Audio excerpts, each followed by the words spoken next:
Assalomu alaykum, hurmatli do'stlar. Sizlar bilan yana uchrashib turganimdan xursandman. Bugun albatta Liftcode kompaniyasi haqida, bu yerda bo'layotgan negativlar haqida gaplashmoqchimiz. Albatta negativlar hamma joyda bo'ladi. Chunki qayerda bo'lmasin, bu nima uchun negativda bo'ladi? Odamlar biron bir joyga kirganda o'ylashadiki, kirdim, pullar o'zidan o'zi yog'ilib keladi, qilmasam ham keladi deb o'ylashadi va albatta shu Liftcode kompaniyasini ham boshida shunaqangi yolg'on va'dalar berilgan, yolg'on garantiyalar berilgan. Garantiyalar, masalan, sen 50 to'lasang 3 oyda sen daromadga chiqasan. $2000 yoki 1 yilda chiqasan. Yolg'on va'dalar berilgan. Hammasi nimaga olib keldi? 12,000 o'zbekistonlik shu kompaniyaga yozilgan. Ko'pchilik hamkorlar qarasaki 3 oy bo'ldi, 1 yil bo'ldi. Lekin o'sha aytilgan va'da berilgan $2000 yo'q. Lekin kim o'ziga savol berib, qayerdan keladi bu $2000? Nimaga kelishi kerak? Xullas hammasi shu tepadagi liderlarni aybi bilan lishba odamlarni ko'proq yozdirib, lishba shu komandani bir amalib qilib olib, statuslarni yopish bo'lgan.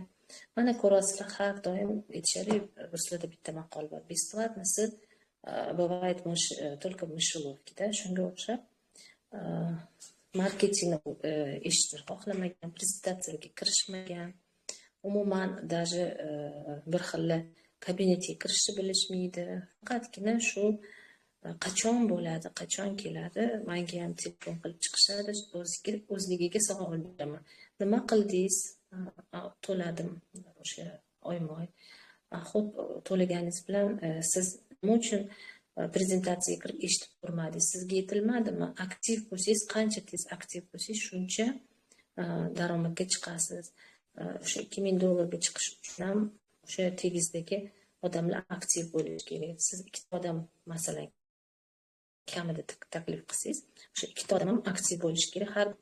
Har bitta taklif qilgan odamingiz ikkitadan aktiv odam taklif qilish kerak. Ularni ham har bitta ikkita odamni aktiv bo'lib, ular ham taklif qilish kerak. Sipochka uzilmasi kerak deb aytilgan, lekin bu narsa albatta esdan chiqqan. Odamlar faqat o'ziga yoqqan narsani shu esdan qoladi. Ya'ni hech narsa qilmasang ham $50 to'lagan, oyma-oy 3 oy to'lasang yoki 1 yil to'lasang daromadga chiqasan. Lekin marketingda o'sha ko'rish qayerdan keladi, nima uchun qiladi, nima qilishim kerak, umuman demak bu narsaga qiziqishmaydi. Keyin boshlanadi, qani mani pulim, hurmatli, qani mani pulim, qani daromad deb qilishadi.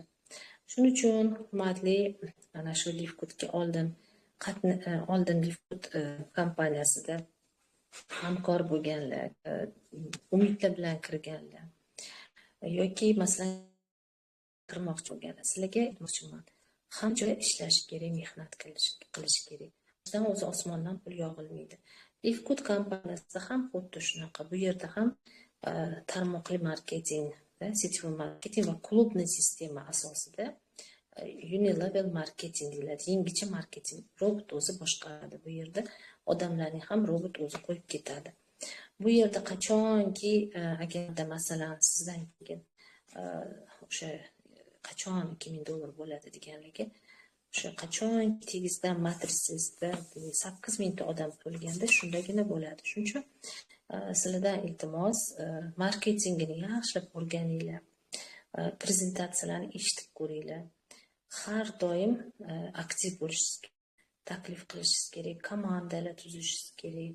Brilliantga chiqish uchun ham, katta daromadga chiqish uchun ham doimo harakatda siz aktiv bo'lishingiz kerak. Qachonki siz katta komandalar tuzsangiz, komandangiz ham hammasi ishlasa, har bir taklif qilgan odamingiz aktiv bo'lsa, ular ham shu ikkitadan taklif qilib, ikkita odam ham taklif qilib, katta komandalar tuzsa, o'tirmasa, hammasi passiv kutib, shunda daromad bo'ladi. Bizda qanaqa bo'lgan?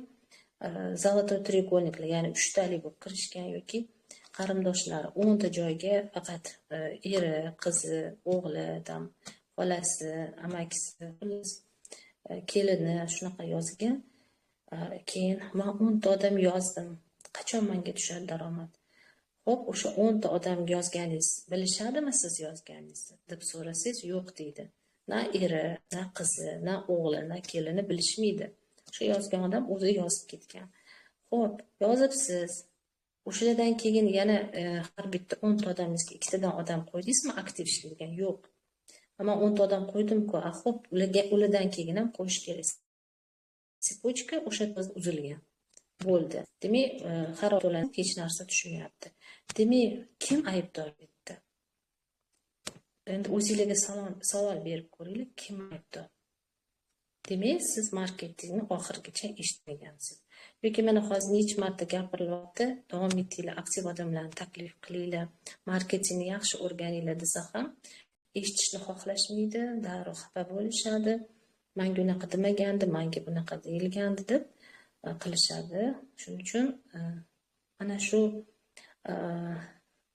shu bugungi chiqishim bilan hamma Liftga oldin kirganlar, hozir kirganlar hammaga aytmoqchimanki, aktiv bo'linglar, hurmatli hamkorlar. Qachonki aktiv bo'lsangiz, o'zingiz ikkita taklif qilsangiz, o'sha ikkita ham aktiv bo'lib, ikkitadan taklif qilsa, ikkita odamingiz ham ikkitadan, o'sha keyingi odamlar masalan, ikkita odamingiz ikkitadan taklif qilsa, to'rtta odamingiz ikkitadan taklif qilsa, sakkizta odam ikkitadan taklif qilsa, o'sha 16ta ikkitadan taklif qilsa, 32ta.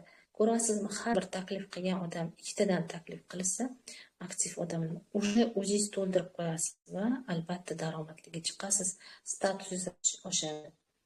Shuning uchun aybni boshqalarga to'nkamasdan marketingni o'rganinglar, aktiv bo'linglar, albatta daromadga chiqasizlar. Liftdan zo'r kompaniya yo'q. Eng zo'r kompaniya. Marketingini yaxshilab o'rganinglar, mahsulotlarni ichib ko'ringlar. Sizlarga aytmoqchi bo'lgan maslahatim shu edi. E'tiboringiz uchun katta rahmat.